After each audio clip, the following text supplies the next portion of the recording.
मेरा दिल भी कितना पागल है। 1993 সালে সন্ত্রাসী কর্মকাণ্ডে জড়িত থাকার অভিযোগে গ্রেফতার হন সঞ্জয়। এরপর থেকে কখনো যুক্তরাজ্যে যেতে পারেননি তিনি। যতবারই আবেদন করেছেন ফিরিয়ে দেওয়া হয়েছে তাকে। এমনকি সিনেমার শুটিং থাকলেও যেতে পারছেন না তিনি। তবে এবার সে দেশের সবুজ সংকেত পেয়েই ভিসার আবেদন করেছিলেন তিনি। ভিসাও দেওয়া হয়েছিল, তবে হঠাৎই তা বাতিল করা হয়। বিষয়টি নিয়ে ক্ষোভ প্রকাশ করেছেন সঞ্জয় দত্ত। বিষয়টি নিয়ে দারুণ ক্ষেপেছেন তিনি।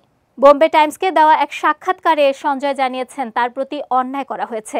শোনা যাচ্ছে যেহেতু সঞ্জয় ভিসা পাননি, তাই সঞ্জয়কে সরিয়ে সন অফ সর্দার 2-তে নেওয়া হয়েছে রবি কিশনকে। এ বিষয়ে সঞ্জয় জানান তিনি এমন কিছু শোনেননি। তিনি বলেন, আমি কোনো কিছু থেকে বাদ পড়িনি, তবে এটা সত্যি যুক্তরাজ্য আমার সঙ্গে অন্যায় করেছে।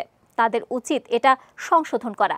আমি সবসময় আইনের প্রতি অনুগত, আইন মেনে চলি, প্রত্যেক দেশের আইনকে সম্মান করি। ইন্ডিয়ান এক্সপ্রেস জানিয়েছে যুক্তরাজ্যের ভিসা না পেলেও সন অফ সর্দার 2-তে থাকবেন সঞ্জয় দত্ত।